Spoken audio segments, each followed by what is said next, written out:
Five hub की ड्रेलमेंट हो गई है। इसकी पावर जो है ना लाइन से उतर गई है।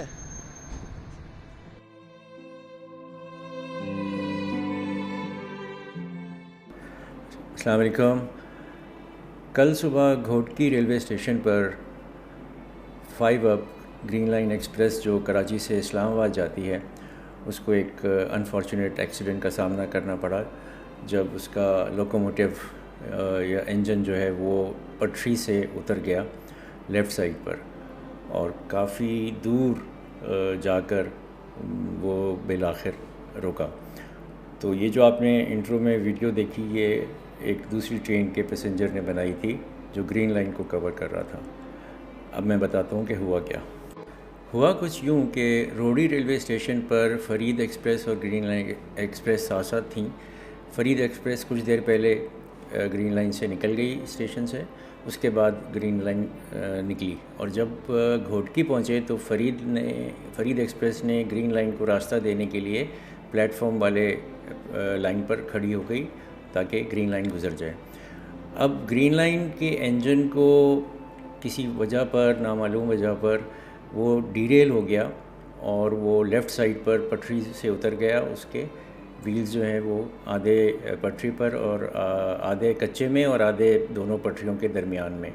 और जिस जगह जाकर वो इंजन रुका वो फ़रीद एक्सप्रेस से बस चंद इंचेस के फ़ासले पर ही रुका, जो कि अल्लाह का करम और मौजज़ा है, क्योंकि अगर वो मोमेंटम में और आगे जाता और उसी डायरेक्शन में जा रहा होता तो उसने फ़रीद एक्सप्रेस के पैसेंजर्स को ही जाके लगना था और अल्लाह ना करे फ़रीद एक्सप्रेस के पैसेंजर्स की कैजुअल्टीज़ हो सकती थी। अब आप ये देखिएगा कि कितना नज़दीक पहुंचकर ये इंजन रुका है, बस चंद इंचेस का ही फ़र्क और फासला रह गया था। मैं भी इसी ग्रीन लाइन में ही ट्रैवल कर रहा था, भावलपुर तक मुझे जाना था और मैं इंजन के बाद 5वें कोच में था, एसी पार्लर में। और उस वक्त तो हमें कुछ अंदाज़ा नहीं हुआ, इमरजेंसी ब्रेक लगने के बाद जब गाड़ी रुकी तो फिर हम जब उतरे तो हमने ये मंज़र देखे। एक दफ़ा फिर ये वीडियो देखिए जो वो खड़ी हुई फ़रीद एक्सप्रेस के किसी पैसेंजर ने ग्रीन लाइन को आते हुए दिखा रहा था, अपने कैमरे से उसने बनाई थी, जब उसके सामने से ये गुज़री तो वो इंजन डिरेल हो चुका था, जिस पर उसने चीख कर कहा था कि 5 अप जो है वो डिरेल हो गई है। इस क्लिप में अगर आप देख सकें कि जो स्लीपर्स होते हैं दोनों ट्रैक्स के दरमियान में, ये कंक्रीट के थे उस जगह पर, तो बीच में से जहाँ ये एरो पॉइंट हो रही है, बीच में से ये जितने भी स्लीपर्स हैं ये सब टूट गए, सब क्रैक हो गए, क्योंकि जो इंजन के लेफ़्ट व्हील थे वो बहुत दूर तक राइट व्हील जो थे वो बहुत दूर तक जो है वो इन स्लीपर्स के ऊपर से होते हुए गुजरे, जिसकी वजह से ये स्लीपर्स टूटे।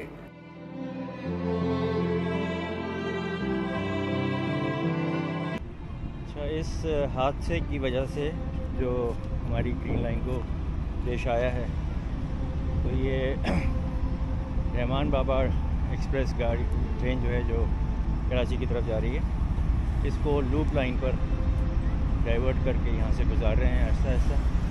ये अभी यहाँ पहुँची है, इसको GEU 409032 लीड कर रहा है और ये ऐसा ऐसा लूप लाइन से रोडकी स्टेशन को क्रॉस कर रही है। इस एक्सीडेंट की वजह से इसको इस लाइन से गुजारा जा रहा है।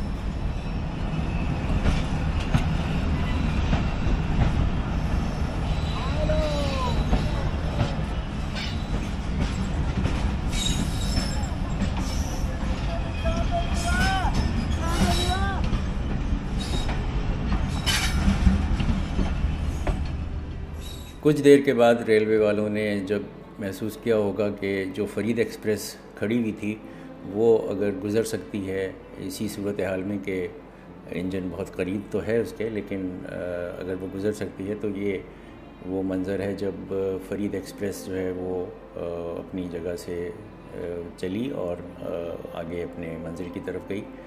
तो अब जो आपको मैं क्लिप दिखाऊंगा वो उस जगह से होगा जहां फरीद एक्सप्रेस खड़ी हुई थी और पहले हम नहीं देख सकते थे। ये देखें आप, ये ट्रेन के लेफ़्ट व्हील्स जो फ्रंट सेट होता है इंजन में, 3 व्हील्स, 3 और 3 6 व्हील्स आगे होते हैं और 6 व्हील्स पीछे होते हैं। तो ये फ्रंट लेफ़्ट के 3 व्हील्स जो हैं ये पटरी छोड़कर कच्चे में आ चुके हैं और इंजन के पिछले 3 व्हील्स का जो सेट है लेफ़्ट साइड वाला वो अभी उस वक्त तक जो है वो पटरी के ऊपर ही था।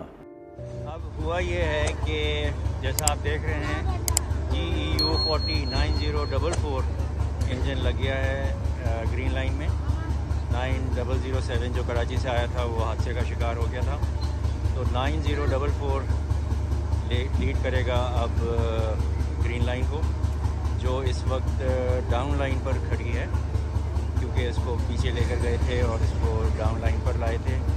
और अब ये जब भावलपुर की तरफ रवाना होगी तो ये आगे जाकर उसको वापस फिर अप लाइन पर ले आएंगे।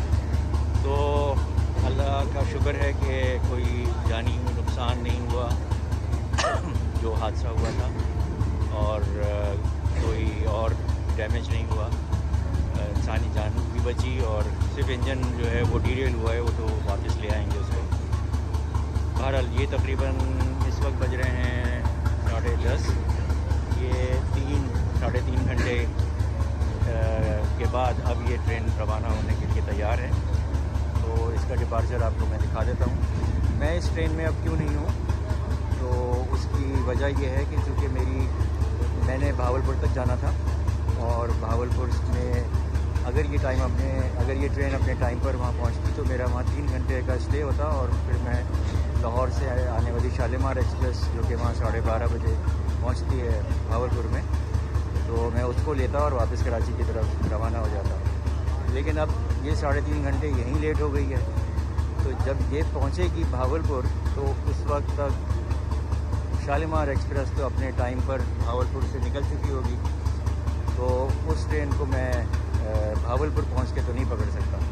तो लिहाजा मैंने अब प्लान ये किया है कि मैं इस ट्रेन से यहाँ कोटकी पे उतर गया हूँ, और इसके डिपार्चर होने के बाद मैं यहाँ से बस या कोई ट्रांसपोर्ट लेकर वापस जाऊँगा रोडी की तरफ, और रोडी रेलवे स्टेशन पर मैं शालीमार एक्सप्रेस का जो शाम तक पहुँचेगी, मैं शालीमार एक्सप्रेस जिसने मेरी बुकिंग हुई भी है, मैं उसको अब रोडी में ज्वाइन करूँगा। तो इसलिए मैं इस वक्त ग्रीन लाइन में नहीं हूँ, और ये सफ़र जो कराची से शुरू हुआ था भावलपुर तक के इरादे से, वो अल्लाह का हुक्म नहीं था, इसलिए वहाँ तक नहीं हुआ। मैं यहाँ कोटकी पर इस जर्नी को ब्रेक करके और रोडी की तरफ जाऊँगा।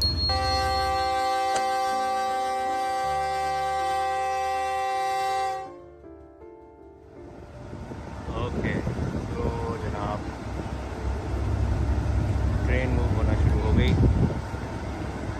GEU 409044 अब इसको लीड करेगा लाहौर तक।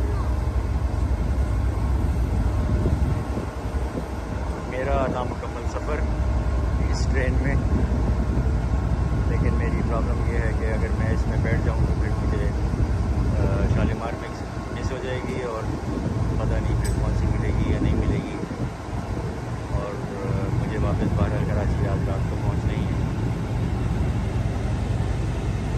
तो anyway, it's a part of adventure and part of life. हम जो सोचते हैं वो वैसा नहीं होता, और होता वही है जो अल्लाह ताला को मंजूर होता है, लेकिन जो होता है वो बेहतर होता है। तो goodbye Green Line Express on 11 June 2023.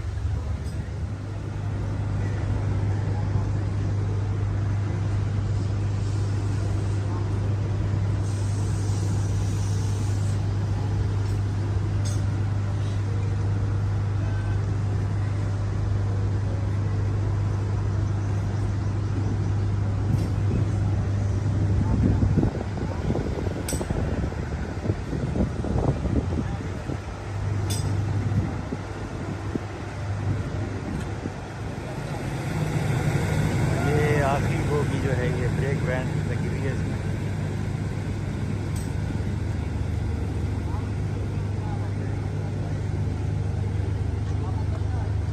And there goes Green Line Express. Bye bye. इस हादसे की जो वजह मैं समझ पाया हूँ, मेरे हिसाब से ये आप देख रहे हैं ट्रेन की पटरी के हालात। किनारे जो मैं पॉइंट आउट कर रहा हूँ, किनारे झड़ चुके हैं और झड़ रहे हैं। न जाने कितनी सदियाँ पुरानी ये पटरियाँ बिछी हुई हैं अंग्रेज़ों के ज़माने की, लेकिन अब जो इनकी हालत हो गई है और जो बतदरीज हो रही है, तो जो हादसा कल हुआ, तो इस जैसे हादसात आइंदा होने के चांसेस बहुत ब्राइट हैं अगर इन पटरियों को और इन ट्रैक्स को जो है कोई देखभाल ना की गई या इनकी मरम्मत ना की गई। बहुत ही अफसोसनाक सूरत हाल है।